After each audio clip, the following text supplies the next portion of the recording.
साइंसदानों ने चांद पर सड़क बनाने का मंसूबा बना लिया है ताकि जब किसी को चांद के पार जाना हो तो उसके पांव मिट्टी से खराब ना हो और ना ही उनकी गाड़ी खड्डों और गड्ढों की वजह से खराब हो। दरअसल एक नई तहकीक से पता चला है कि चांद की मिट्टी को ज्यादा ठोस और तहदार मादे की शक्ल में पिघलाकर हम चांद की सतह पर पक्की सड़कें और लैंडिंग पैड बना सकते हैं ताकि चांद और चांद के पार जाने वालों के लिए आसानी पैदा हो। चांद की सतह इस पर उतरने और रहने के लिए एक मुश्किल जगह है।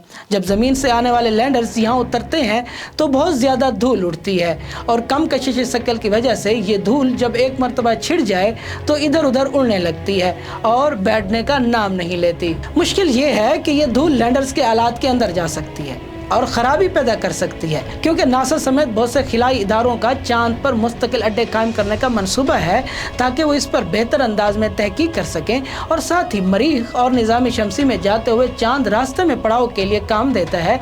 इसलिए मुस्तकबिल में चांद पर मजबूत सड़कों और लैंडिंग पैड की ज़रूरत होगी ताकि हम चांद पर और इसके आसपास आसानी से सफ़र कर सकें। दरअसल चांद पर ज़मीन से सामान पहुंचाना बहुत मुश्किल है और महंगा भी, इसलिए अमेरिकी खलाई इदारे नासा की जानिब से साइंसदानों को इस पर राग़िब किया गया था कि वो तहकीक करें कि चांद पर पहले से क्या दस्तयाब है जिसे इस्तेमाल करते हुए हम अपनी मुश्किलात आसान कर सकते हैं।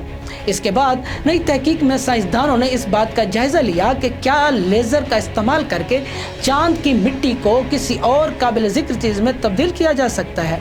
इसमें उन्हें यह दरियाफ्त करते हुए कुछ कामयाबी मिली है कि चांद की धूल को पिघलाकर ठोस मादे में तब्दील किया जा सकता है।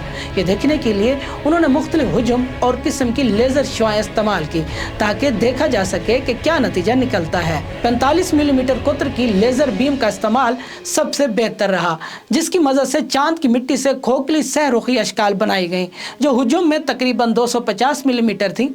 साइंसदानों का कहना है कि इन टुकड़ों को जोड़कर ठोस सतहों की शक्ल में चांद की सतह पर रखा जा सकता है और फिर इन्हें सड़कों और लैंडिंग पैड के तौर पर इस्तेमाल किया जा सकता है। इस मकसद के लिए चांद पर तकरीबन 2.37 मुरबा मीटर की लेंस की ज़रूरत होगी जिसे ज़मीन से मुंतकिल करना होगा। इसके बाद लेज़र का इस्तेमाल करने के बजाय इस सूरज की शाओं को एक जगह मुर्तकिज़ करने के लिए इस्तेमाल किया जा सकता है। इस तरह निस्बतन छोटे आलात की मदद से मतलूबा मवाद तैयार किया जा सकता है। IIB news, Islamabad.